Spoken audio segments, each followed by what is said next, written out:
भारत का संविधान क्या है? एक लाइन में अगर पूछा जाए भारत का संविधान क्या है, जिससे भारत चलता है, जिससे भारत आगे बढ़ रहा है, वही ना है, वो एक किताब है। तो भारत का संविधान इनके हाथ में क्यों है? एक बार जोर से बताइए। बाबा साहब के हाथ में भारत का संविधान क्यों है? क्योंकि बाबा साहब उस ड्राफ्टिंग कमेटी के चेयरमैन थे। बाबा साहब ने लिखा है भारत का संविधान। यह बात पता है ना आप लोगों को? अगर बाबा साहब पढ़े लिखे ना होते तो क्या उनको भारत का संविधान लिखने का मौका मिलता? क्या विदेश में जाकर बाबा साहब अगर पढ़ाई नहीं किए होते तो क्या उनको भारत में संविधान लिखने का मौका मिलता? अरे विदेश में पढ़ करके लौटे तो रहने को घर नहीं दे रहे थे, वो भारत का संविधान लिखने के लिए मौका देते क्या?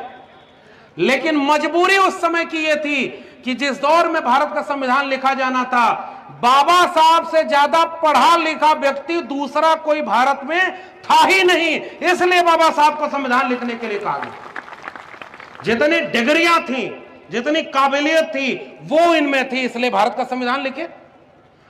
तो अगर बाबा साहब नहीं पढ़े लिखे होते तो क्या यह संभव होता? क्या आप अपने गांव में बाबा साहब की तस्वीर लगा पाते? क्या उनके गुजरने के सालों बाद भी आप अपने मोहल्ले में जय भीम बोल करके किसी भी अन्याय के खिलाफ लड़ने जब खड़े होते हैं तो आपके अंदर हिम्मत किसकी मिलती है? बाबा साहब की। अगर शिक्षा न होती, अगर लिखे पढ़े न होते तो क्या आप उनकी मूर्ति बनाते? क्या ये मूर्ति क्या पूजा करने के लिए आपने बनाई है? आप एक बार जोर से बताइए, ये मूर्ति पूजा करने के लिए बनाई नहीं। ये मूर्ति क्यों बनाई है?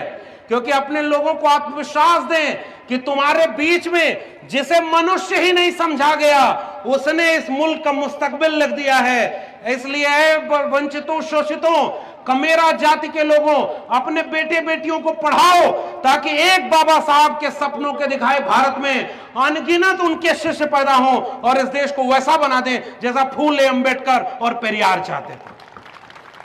इसलिए ये मूर्ति यहां लगा